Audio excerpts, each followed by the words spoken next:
Hi, my name is Etta Grace, and welcome to my YouTube channel. Today, I am interviewing Addison Horner, who is running a Kickstarter. So, thank you so much for coming on today. Definitely. Thanks for having me back.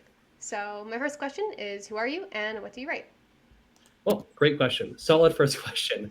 My name is Addison Horner. I am a fantasy author and editor, and I like to think about it as I write fantasy with heart and humor for humans. That's kind of the way that I think about it. I love writing hopeful stuff, funny stuff, engaging stuff, active stuff, and that kind of is at the core of the things that I write. And I also edit for authors all across the indie spectrum, so to speak. Awesome. And you were the one who edited my upcoming debut novel, Runaways, and I cannot say enough how helpful that is. So, I have to put a plug in for your editing services. They are fantastic. So, today we are not here to talk about editing, we are here to talk about your Kickstarter. So, your first book, Marrow and Soul, we talked about earlier on this channel. It is a YA ghost heist, and it is a great adventure. I loved it so much. And you funded this through a Kickstarter campaign. So, why did you choose crowdfunding for this book over pre order or in addition to a pre order? And why the Kickstarter platform? Yeah, well, I'll try to keep this as short as possible, but it was part of a broader consideration of, do I just try to query this or do I go indie? So I had to figure that out first because my goal is, how do I get this into readers' hands and build my platform? And so the answer to that was, indie's the best way for me to do that. So in the same vein, Kickstarter was the best way for me to keep getting it into people's hands, because instead of it being, hey, I have a book coming out, which is cool, but doesn't always have a lot of oomph if you don't have a big following. If you say I have a Kickstarter, it's not just buy my thing and give me money. It's let's build something together. Let's build this community. It gives me a chance to widen my audience. It lets people participate and say, hey, let's work towards stretch goals. Let's unlock cool things. Let's explore the really cool things this world has to offer. And also gives me a chance to do things beyond just books. I get to offer like swag, like bookmarks, stickers. I get to offer a lot of other special rewards and limited editions and things that we'll talk about later in this interview that I'm very excited to share. That's awesome. So, looking at Marrow and Soul's campaign, just to share a couple of public statistics, you set your goal for $500, funded in 11 minutes flat, and then hit $3,653 as your final value, hitting several stretch goals along the way. So that's very impressive. And so I'm curious, why did you choose these goals, and did you expect to hit them as quickly as you did? Yeah, so the $500 number actually came from a Facebook group, Kickstarter for Authors, that has a lot of great resources for authors who want to do Kickstarters. I'll talk about that more later for sure. But it's good because it starts off with a smaller goal that's reachable relatively if you have even like a small audience like I do. And then from there, you can definitely get your project funded and then build with stretch goals to get more and more interest to kind of scale up to 1,000, 1,500, and so on. And so I chose that goal to get easy access to those stretch goals. And then I chose stretch goals like a short story set in the world, or some other artwork and special artwork and things that would really engage my readers. And I actually found out through a poll of my Kickstarter backers, when I asked them, hey, do you want more artwork or a short story set in the world?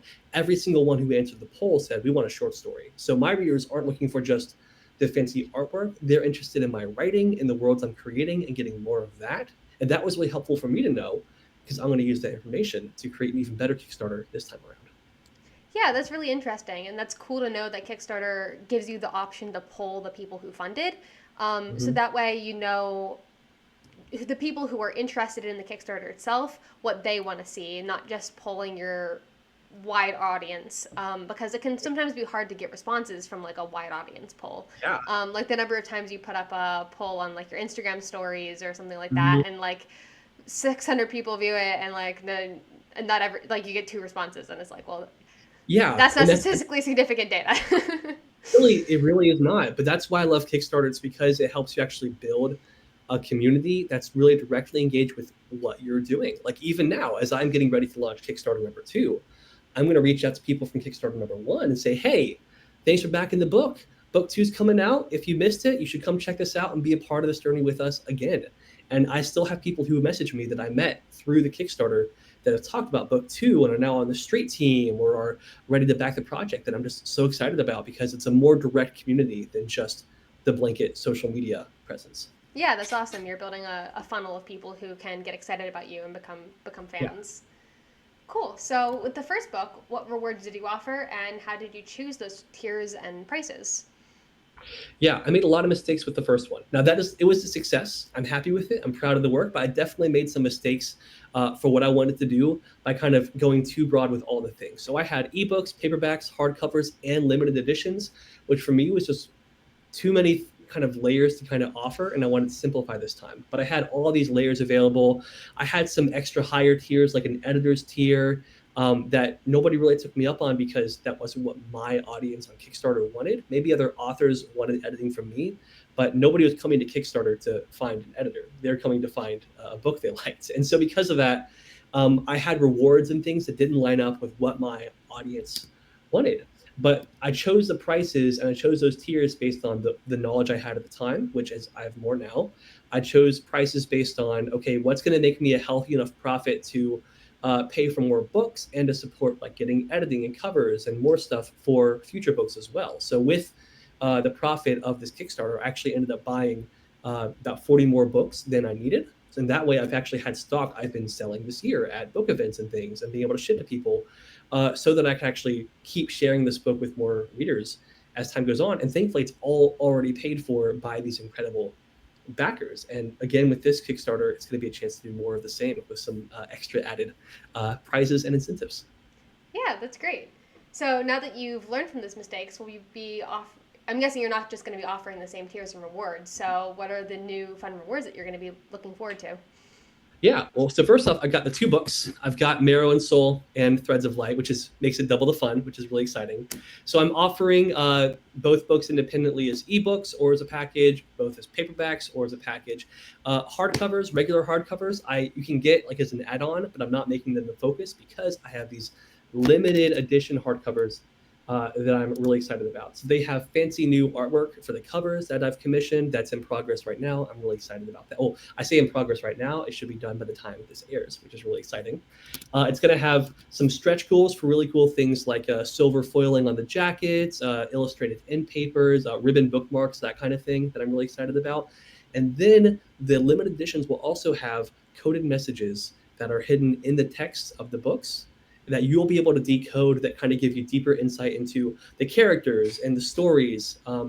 There'll be like letters between characters. There'll be some secret villain stuff and some reveals for book 3 of the series, which is going to be really fun, hidden throughout the text you'll be able to find. And so it's, I always love the kind of codes and stuff like in Artemis Fowl books. I don't know if you've read those growing up, but those books had like the Elvish language or whatever written on the bottom of the pages. I remember sitting down with my like my guide and my paper, just like writing down all the stuff to get the messages. And now I can do something kind of like that for my readers, which is kind of in keeping with the themes of book 2. No spoilers, but I'm really excited to kind of explore these extra options. And I'm going to stop rambling because the most exciting thing is what I'm really excited about. We are going to have Nightlight Stuffies in the campaign. So Oh, that's adorable. I've had this like for 6 months. I've been keeping this quiet, and so this is as of Oh, filming. that's This is so not exciting.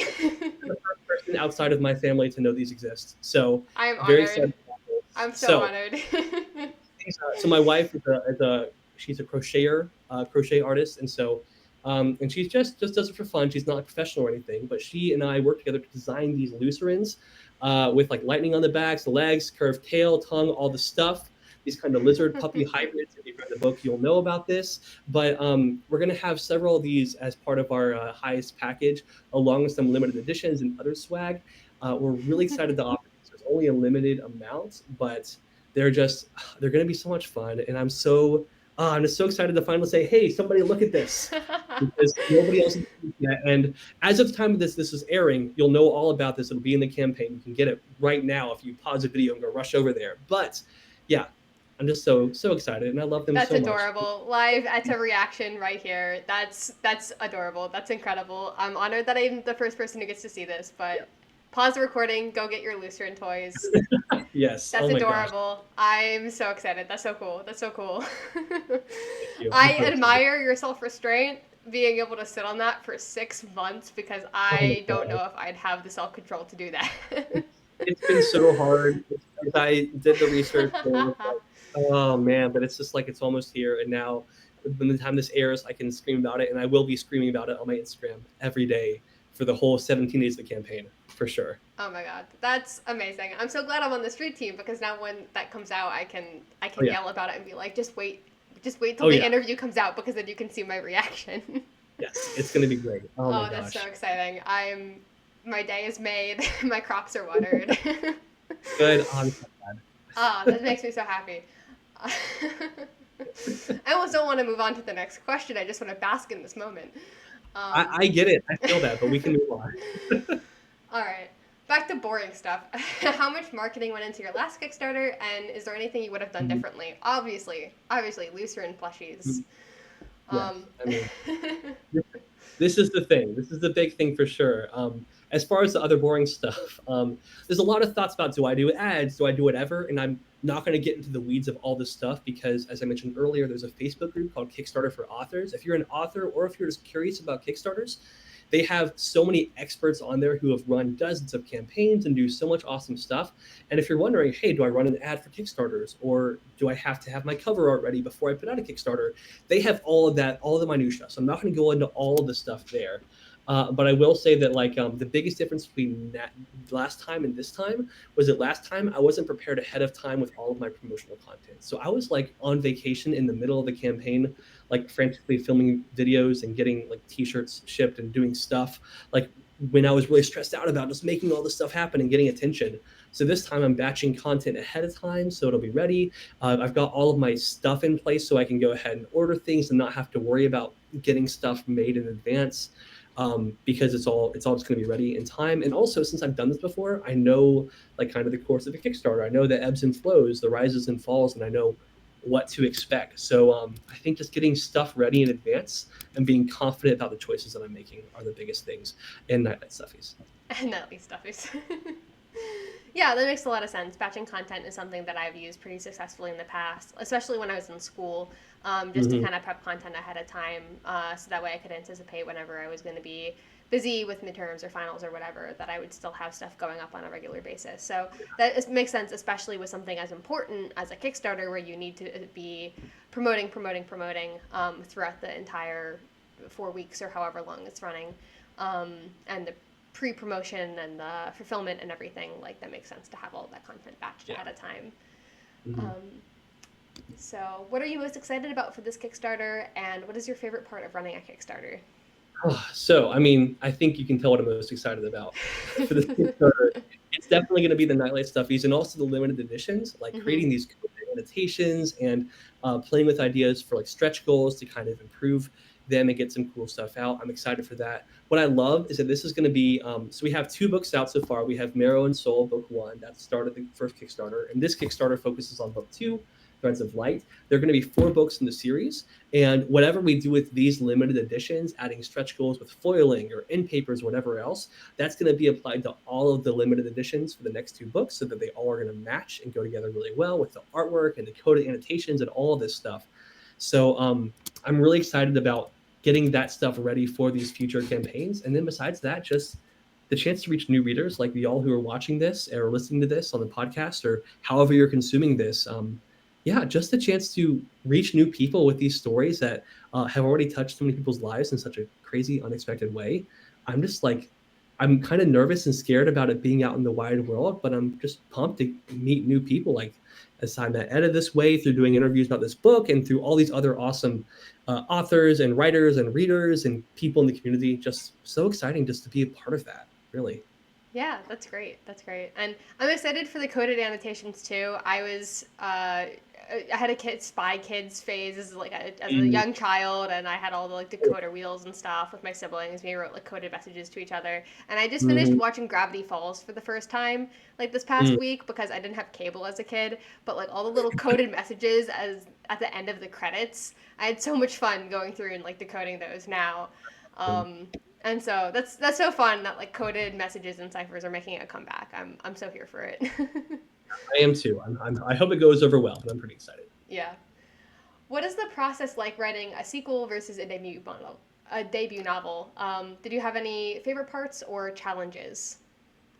Yeah, so I think my thoughts are entirely summed up by Neil Patrick Harris's, I think it was 2011 Tony's Award performance. I don't know if you're familiar, if you're in that world, but the whole song is basically about making everything we've done and making it bigger. He sing a song called Bigger. It's fantastic. Recommend it. Check it out after you back the Kickstarter. So stay here first. But so for Threads of Light, the biggest thing is I'm taking this world that takes place, this heist story, this ghost story, all taking place really granular setting in one city, and blowing that to bigger proportions. There's more locations, there's more people, there are more ghosts, more heists, more stuff. And I have to keep the spirit of the original story while taking Saffron, my protagonist, and putting her in just a bigger, more complicated, more nuanced, more dangerous world. And I think keeping her consistent, keeping her friends consistent, her brother, the people that she loves, but putting them through the ringer with all of these experiences is probably the most challenging part. It's exciting too because I'm like, oh, what if this person dies? And then it